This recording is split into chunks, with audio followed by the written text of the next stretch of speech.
大家好，那我们现场有来自我们屏东抖音的客户，他因为看到我们的视频检测底盘异音，于是跟我们预约进场检查。这台是 Lenses GS300H 的，他因为它的异音已经很久没有收到了，所以透过我们异音听诊器想把这个问题抓出来。那透过我们现场检测之后，我们直接上异音听诊器来帮他检测它底盘的异音。那跟着镜头让远方来跟大家介绍一下它的底盘异音出自哪里。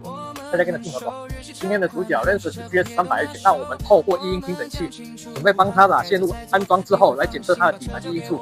那我们安装完后再跟着镜头来看一下我们是如何检测的。我们透过线组检测一下底盘异音的状况。那是线组针对底盘、避震器以及离子串，还有轴承、上三脚架以及避震器总成测试。好的，远报再次进入基诊模式。那我们透过异音听诊器来检查它底盘的异音。那透过专业仪器可以明确的检测出它底盘的异音的点在哪里。那我们马上测试一下这台它的车的状况是在哪边。我们透过异音听诊器准备检测。透过异音听诊器，我们检测一下异音的状况。那我们使用异音听诊器检测。我们测试第一组线组。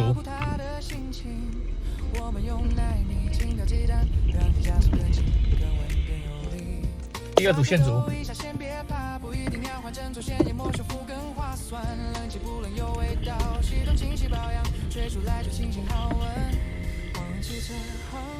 第三组线组，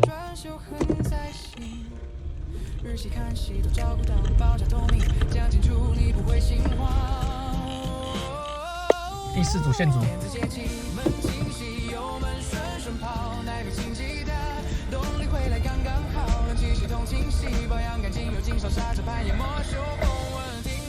第五组线组，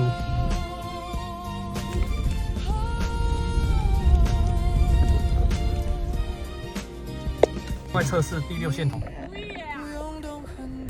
这个声音就很明显了，应该就是问题点。透过异音听诊器检测之后，我们发现是离子串以及平衡杆橡皮的声音。那我们准备更换离子串与平衡橡皮。更换平衡杆橡皮，我们选择日本原厂平衡杆橡皮，那日本原厂的，以及日本的离子串。那准备更换日本原厂的。更换离子串，那我们透过扭力扳手将螺丝扭力棒式锁紧，那确保维修品质。这边一样，完成。以上的叙述是我们针对这台 Lenses GS300H 底盘异音检测的步骤细节。那客户说他在别的保养厂已经检测过后，那因为保养厂请他将底盘所有的连杆更换掉，那可能要花好几万块。那透过我们专业仪器电子检测专用仪器检测之后，发现它的原因其实在离子串以及平衡杆橡皮。那更换过后已经解决客户的问题，客户直呼太值得了。那所以我们透过专业仪器可以精准的检测出所有问题点。那如果大家看了有什么不懂的地方，或是想要了解的地方，都欢迎底下留言想了解，让远方来告诉大家哦。